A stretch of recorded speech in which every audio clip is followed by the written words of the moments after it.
The morning sun spilled over the marble floors of a mansion that had forgotten warmth. Ethan Cole, a 50-year-old CEO, adjusted his gold cufflinks and reached for his steaming coffee, but his hand froze midair. Beside the mug lay a small folded card, nothing fancy, just torn paper from a notepad, blue ink, uneven handwriting. He opened it. "You're still human." The words sliced through the silence like glass. His brow furrowed. Who would dare leave this? Ethan's voice echoed through the intercom. "Mrs. Clay, gather everyone in the kitchen. Now!" Within minutes, the staff lined up. Chef, butler, gardener, and at the end, a quiet young black maid in a gray uniform, Imani, her hands clasped tightly in front of her, eyes downcast. Ethan lifted the note. "Which one of you thinks this is funny?" No one answered. He scanned each face, his tone sharpening. This house runs on order, not sentimental nonsense. Still silence. Then his eyes stopped on Imani. "You," he said, stepping closer. "You were in this room last night." Imani looked up, startled. "Yes, sir. I cleaned after dinner." Ethan tilted the card between two fingers. "Then perhaps you can explain why this was left by my coffee." Her voice trembled but stayed firm. "It wasn't meant to offend you, sir." He laughed dryly. "Offend me? You think writing riddles in my home is part of your job?" Mrs. Clay, the white housekeeper, spoke quickly, eager to please. "Sir, I've seen her lingering in the study lately. She might have been looking through things." Imani's chest rose sharply. "That's not true. Ethan cut her off. "I don't pay people to just anything. If I wanted therapy, I'd hire someone with a degree." The maid's eyes glistened. "I only wanted to remind you it's your birthday." Ethan froze again. "My what?" She nodded softly. "It's on the calendar in your office." I saw no one remembered. The silence that followed was heavier than anger. He didn't know what stung more, that she noticed or that she was right. He set the card down with slow precision. "Clean this place properly next time, and keep your thoughts to yourself." Imani bowed her head, whispering, "Yes, sir," and stepped back into the line. Ethan turned away, but that single phrase, "You're still human," wouldn't leave his mind. If this already made your blood boil, hit like and subscribe right now, because stories like this are still happening, and the world needs to hear them. That night, Ethan couldn't sleep. Rain tapped against the glass walls of his office, each drop echoing louder than the last. The card lay in front of him, its edges curled slightly from the heat of his desk lamp. "You're still human." He read it again, and again, until the words began to sound less like an insult and more like a question. He exhaled and opened his laptop.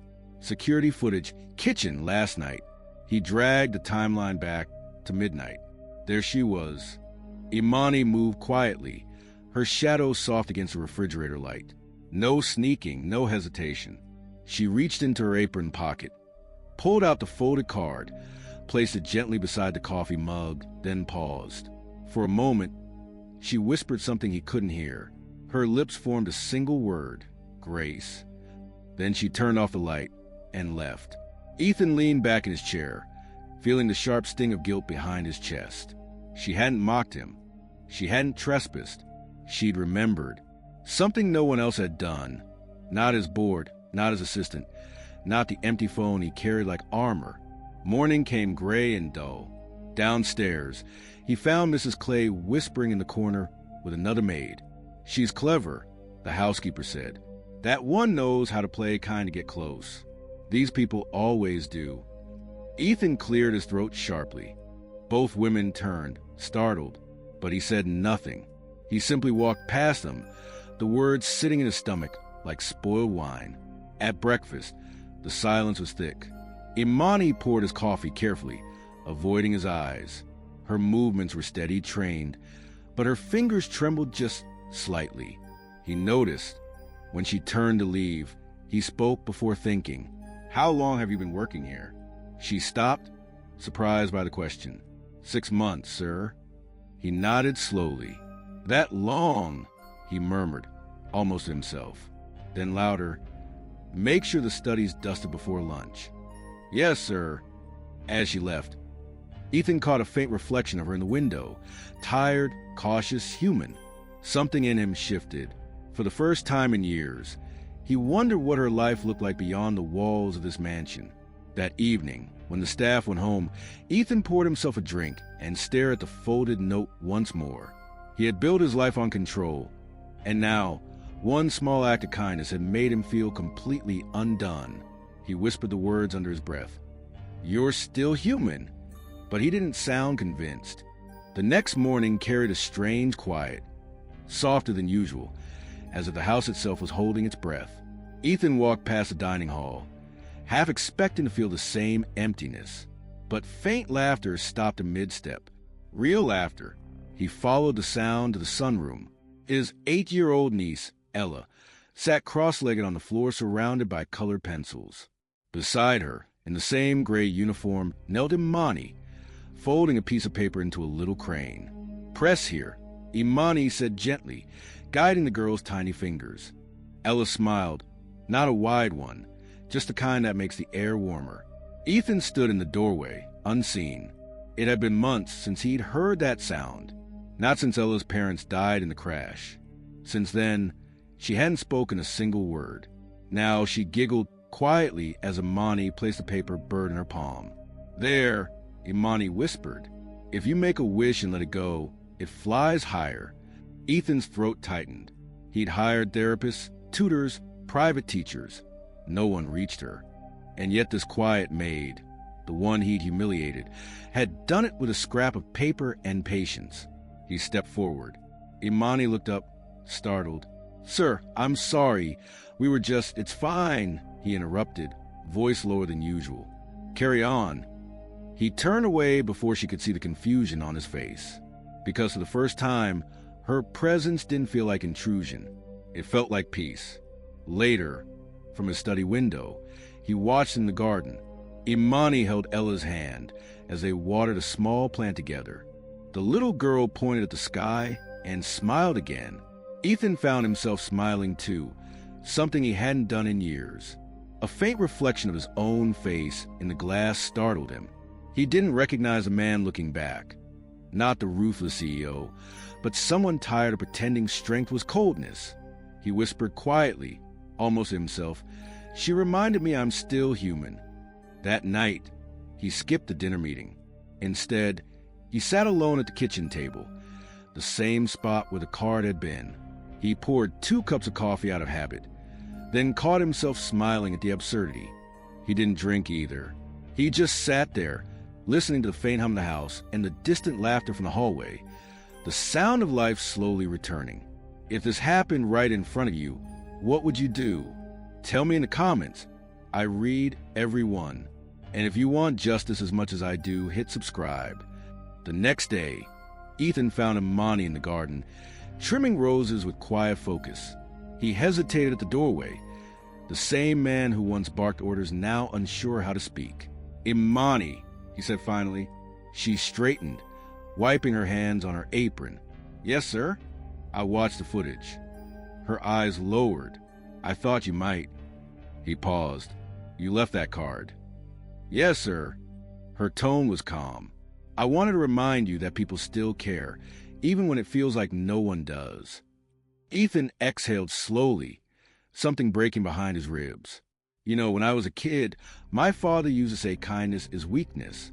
He built this company on fear, and I just copied him." Imani didn't respond, just listened. He looked down at the soil. "I fired good people for less than what you did. I thought control made me powerful, but all it made me was empty." Imani's voice softened. "Control doesn't keep you safe, sir. It only keeps you alone." Her words hit deeper than any insult ever could. Ethan swallowed hard. "I heard about your husband," he said quietly. "He worked for one of my security branches, right?" She nodded once. "He died on duty. The company promised compensation that never came." Ethan's throat tightened. "That was my company." "Yes," she said, but there was no anger in her tone, just truth. He used to say, "Maybe one day they'll remember us." I guess that's why I left the note. To remind you, people like him built what you stand on. He couldn't meet her eyes. For the first time, he felt the weight of every life hidden behind his empire's glass walls. "I'll fix that," he murmured. Every name that was forgotten, every promise ignored. Imani looked at him for a long moment. "You can't fix the past, sir, but you can stop pretending it didn't happen." He nodded slowly, something like humility settling in his chest. Without thinking, he gestured toward the small bench under the shade. "Sit," he said. Imani hesitated. "Sir, please." She sat. For the first time, they shared the same table. No hierarchy, no command. Just two people, quiet in a world that had finally stopped pretending one of them mattered less. Rumors spread faster than truth ever could. By the end of that week, half the board had heard about the Maid. A photo had circulated. Ethan and Imani sitting together on the garden bench, sunlight cutting through the roses like a halo. At first, he ignored it, but by Monday his assistant stormed into his office holding a printed email. "Sir, the board wants clarification. They're saying it looks compromising." Ethan looked up from the report in front of him. "Compromising?" He scoffed softly. "Talking to an employee is compromising now." "They think it shows poor judgment," the assistant whispered, "especially given her background." He went still. "My God," he said under his breath. "They can't even say black out loud." That evening, a call came in from a journalist friend. "Ethan, listen. Someone's feeding tabloids. They're framing it as a charity romance, the rich man and the poor maid." He didn't answer right away. Instead, his gaze drifted to the photo frame on his desk. The small folded card, neatly preserved under glass. "You're still human." The next morning, he entered the boardroom in silence. All 12 members turned toward him. The oldest one, Harold, cleared his throat. "Ethan, we value your leadership, but this association is creating unnecessary noise. Investors don't like it." Ethan folded his arms. "Investors don't like humanity?" Harold sighed. "Don't make this personal." Ethan leaned forward. "It is personal. You run a company built on the backs of people like her. People my father underpaid, overlooked, and buried under silence. And I'm done pretending it's okay." Another director spoke, voice tight. "If you go public defending her, we'll lose sponsorships." Ethan smiled faintly, a tired, fearless smile. "Then we'll lose them." By afternoon, the headlines appeared. CEO defends black maid, resigns from company board after internal pressure. When Imani saw it, she rushed to the mansion, panic in her voice. "Sir, what did you do?" He met her eyes calmly. "I did what was right." "But your career," he shook his head. "Careers rebuild. Consciences don't." For a moment, she couldn't speak. Then she said softly, "You didn't lose power, Ethan. You found conscience." He smiled for the first time without guilt. Maybe that's worth more than power ever was. That night, he stood by the window again. The city lights shimmered below like 1,000 silent witnesses. For the first time in years, he felt lighter, as if every light out there finally had a reason to shine. Days passed, and for once Ethan didn't wake to the sound of his calendar.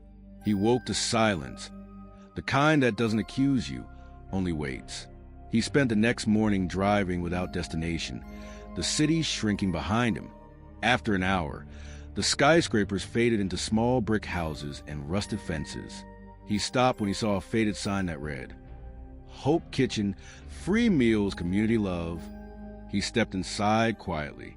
The smell of cornbread and coffee filled the air, mingled with the chatter of children. Behind the counter, wearing the same simple uniform as always, was Imani. She froze when she saw him. "Sir, what are you doing here?" He smiled faintly. "You don't work for me anymore. You can call me Ethan." Her eyes softened, cautious but kind. "How did you even find this place?" "I followed the trail of humanity," he said quietly. "Didn't expect it to end here." The small kitchen buzzed with life. Young mothers laughing, old men sharing stories, a few volunteers serving plates. Imani moved between them with a grace no boardroom could ever teach. "You run this?" he asked. She nodded. "With what I can. It's for families who lost jobs, homes, hope. He walked closer. And you never told anyone? It's not for attention, she replied. It's for survival. Ethan looked around. Peeling paint, leaky ceiling, children sharing secondhand shoes, and something broke inside him. He reached into his jacket, pulled out a folded document. A fund transfer, he said. Enough to rebuild this place 10 times over. Anonymous. No media, no names. Imani's expression shifted from surprise to disbelief. Why would you do that? Because you were right, he said softly. My company forgot the people who made it strong. I can't undo that, but I can start again here. She looked at the paper, then at him. I didn't want your guilt, Ethan, she said quietly. I wanted your change. He held her gaze. Then you have it. For a moment, neither spoke. Only the hum of voices around them filled the space. Mothers thanking Imani, a child laughing in the corner, sunlight cutting through cracked glass. Finally, Imani smiled faintly. You really meant it. You are still human. He exhaled slowly. And you reminded me of that. They stood there, side by side. No boss, no maid, just two people who had carried pain in different languages but found the same truth. Humanity wasn't lost. It was just forgotten. Later that night, as he drove home, the streets looked different. Not richer, not cleaner, just real. For the first time, he didn't see them as obstacles, but as lives, stories, and names worth remembering. The next morning, golden light spilled into the study through the tall windows. Ethan sat at his desk, a cup of coffee cooling beside him, and in front of him, framed under glass, the same small folded card. The ink had faded slightly, but the words still glowed like truth. You're still human. He traced the edges of the frame with his thumb and smiled faintly. For the first time in years, the mansion didn't feel like a museum of loneliness. It felt alive. Footsteps echoed in the hallway, light, rhythmic. Imani appeared in the doorway, carrying a breakfast tray. Behind her, little Ella peeked out, clutching a paper crane. I thought you'd be in the garden, Imani said. I wanted to start the day here, Ethan replied, where everything began. She placed a tray on the table. He gestured to the empty chair across from him. Join me? She hesitated, then sat and smiled when she saw what was in his hand. You framed it. He nodded. It reminded me of who I was before the money, before the noise. I didn't want to forget again. Ella walked up to the table and handed Imani the paper crane. This one was pink, uneven, but covered in tiny hearts. Happy birthday, the little girl whispered. Imani froze for a second, then laughed softly, tears catching the morning light. Ethan looked between them, his chest tightening with quiet warmth. Looks like she remembered better than I ever could, he said. Imani smiled. You taught her kindness by example, Ethan. He shook his head. No, you did. I only learned how to see it. For a long moment, none of them spoke. Outside, the roses swayed in the gentle breeze. The world had the same weight, the same flaws, but something inside the house had changed forever. Ethan picked up the coffee pot, poured a cup, and slid it toward her. For once, he said, smiling, let me be the one who serves you. Imani's hands wrapped around the cup, steady, grateful. Their eyes met, not as employer and maid, not as black and white, but as people who had walked through pain and found each other on the other side of it. In the silence that followed, there was no apology left to make, only peace. The same peace that comes when a heart remembers it still belongs to the human race. If you believe this should never happen again, share this now. And to my USA, UK, and Canadian viewers, your voice is power. Use it.